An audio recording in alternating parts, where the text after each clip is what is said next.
Okay, so my reclaimed wood table base is complete. I just want to make a couple notes about this method of construction, and that is that it's very tedious to make legs this way, even though it's a lot of cuts, a lot of machining, and the gluing and clamping step is very intensive. The main reason for doing it this way is that the material and the color and the tones of the legs are going to match the rest of the table. And if I was cutting this out of a solid piece, I would be unable to do that because the cuts would make the color different, even if it was reclaimed. So this surface here is just the outside surface of the planks and has the same aging, the same character, and has little marks in it. So everything matches throughout the table, and the top will be the same material as well.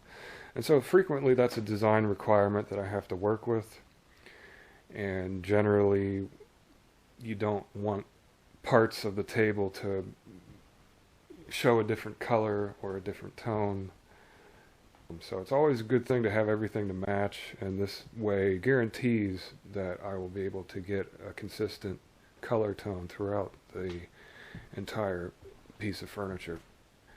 But there's another benefit to doing it this way, and that is I can utilize smaller cut-off parts. I actually only use one good piece of wood to make this entire table base, and that piece was to make these aprons because these parts have to be structurally sound. So I got the aprons out of one plank, one 12-inch wide plank, and then the cut-offs that were left over from making the tabletop I used to make the legs. I have this piece over here. This is what I would consider a junk piece of wood.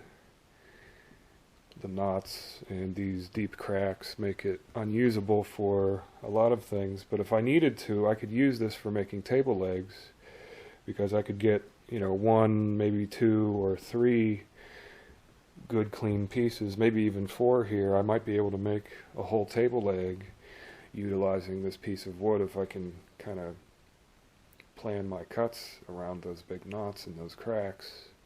But that's just a way of building that I can utilize material that I have and satisfy all of the design requirements to make the color and the tones consistent.